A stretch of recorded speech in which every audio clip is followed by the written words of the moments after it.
आजकल की लड़कियां तो कितनी रील्स बनाती हैं, यानी कितना टाइम है इनके पास।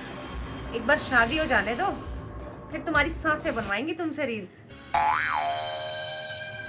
लेकिन एक बात तो है, अगर ये इंटरनेट हमारे टाइम में होता ना, अरे तो मैं भी भर भर के रील्स बनाती, मेरे भी खूब लाइक आते। ये कौन आ गया? अरे बहू, जरा देख तो कौन आया बाहर। राम राम सुनीता। अरे राम राम बिमला, राम राम राम राम। बड़ी बिजी हो रही है फोन में। अरे बिजी कुछ नहीं हूँ, बस सारा दिन खाली रहती हूँ ना, तो फोन पे टाइम पास कर लिया करती हूँ।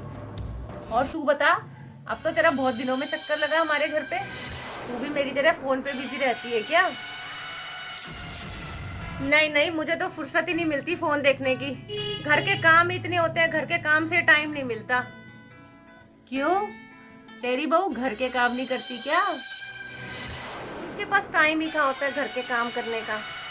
क्यों? अरे उसने भी रील वील बनाना शुरू कर दिया है क्या इंटरनेट पे? नहीं नहीं, वो तो नौकरी करती है मल्टीनेशनल कंपनी में। तो फिर तो सारे घर के काम तुझे करने पड़ते होंगे। नहीं नहीं, वो मुझे घर के काम करने ही कहा देती है। थोड़े बहुत काम तो वो खुद कर लेती है, बाकी कामों के लिए, बर्तन सफाई कपड़े खाने तक के लिए उसने मेड लगा रखी है।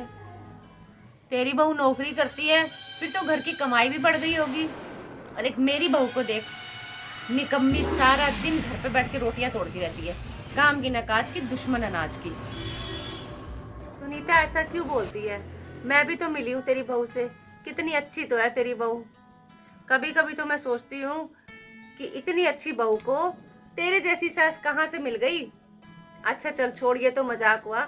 तू ये बता, घर में सबसे पहले उठता कौन है? मेरी बहू, और कौन? अच्छा, तो फिर सबके बाद सोता कौन है? बहू ही तो सोएगी सबसे बाद में। अब देख सुनीता, तेरी बहू सुबह सबसे पहले जल्दी उठ जाती है और रात को सबके सोने के बाद तक उसकी ड्यूटी चलती रहती है। अरे तेरा बेटा भी 8-10 घंटे की ड्यूटी करके वापिस आ जाता है, लेकिन वो भी तभी जा पाता है ना जब तेरी बहू सुबह जल्दी उठ के खाने की तैयारी करती है। और तू कहती है कि तेरी बहू निकम्मी है। अच्छा चल ये बता, घर के बाकी काम कौन करता है? और कौन करेगा, मेरी बहू। अरे मैं उसे लाई किस लिए हूँ? ठीक है, उसकी इस घर में शादी हुई है तो उसका घर का काम करने का फर्ज है, लेकिन हमारा भी तो फर्ज है ना कि हम उसके काम को महत्व दें।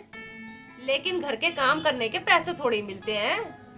सुनीता देख, मेरे घर में ना बर्तन सफाई कपड़े खाने तक की मेड लगा रखी है। अब पहले जो है बहू पोते को खुद पढ़ा लेती थी, लेकिन अब उसके पास समय नहीं रहता, तो उसने उसकी भी ट्यूशन लगा रखी है। अब पहले वो घर के छोटे मोटे कई काम खुद कर लेती थी, लेकिन अब वो काम भी सारे वो बाहर से करवाती है, और इन सब में उसके लगभग 15 से 20 हजार रुपए खर्च हो जाते हैं। और ये तो तेरी सीधी बचत है, क्योंकि ये सारे काम तेरी बहू खुद कर लेती है। अब इसका ये मतलब मत लगा लेना कि मैं तेरे बहू के काम की कीमत लगा रही हूँ 15 से 20 हजार रुपए।